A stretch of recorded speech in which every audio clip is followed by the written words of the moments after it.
Chicken shawarma எப்படி செய்கிறதுன்னு பார்க்கலாம். போன்லெஸ் சிக்கன் எடுத்துக்கோங்க. இதில் வந்து chilli powder, salt, lemon juice கொஞ்சம் ஆட் பண்ணிவிட்டு நல்லா இஞ்சி பூண்டு பேஸ்ட் போட்டு நல்லா மிக்ஸ் பண்ணி வச்சுக்கோங்க. ஒரு 10 மினிட்ஸ் மேரினேட் பண்ணதுக்கப்புறமா ஆயில் வந்து தவாவில் ஆட் பண்ணிட்டு நல்லா ஃபுல்லாக ஸ்ப்ரெட் பண்ணிவிட்டு 1 பை 1 நம்ம மசாலா போட்டு வச்சுருக்க சிக்கன் பீசஸை ஆட் பண்ணிக்கலாம்.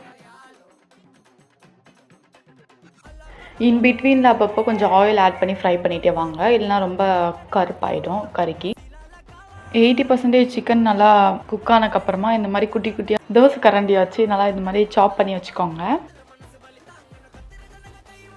மயோனைஸ் வந்து ஆல்ரெடி நான் அப்லோட் பண்ணியிருக்கேன். உங்களுக்கு வேணும்னா போய் அதை செக் பண்ணி பார்த்துக்கோங்க. இப்போ நம்ம சப்பாத்தியில் வந்து மயோனைஸ் அப்ளை பண்ணிவிட்டு நம்ம ரெடி பண்ணி வச்சுருக்க சிக்கன் இன்னும் கொஞ்சம் எக்ஸ்ட்ரா மயோனைஸ் போட்டு ரா ஆனியன் ஆட் பண்ணிக்கலாம். அப்போ தான் கொஞ்சம் டேஸ்ட்டாக இருக்கும். இப்போது ரோல் பண்ணி அப்படியே எடுத்து சாப்பிட்டா ஹெல்த்தியான சிக்கன் ஷவர்மா ரெடி. வீட்டில் இருக்க கொஞ்சம் இன்க்ரீடியன்ட்ஸ் வச்சு நீங்களும் ட்ரை பண்ணி பாருங்கள்.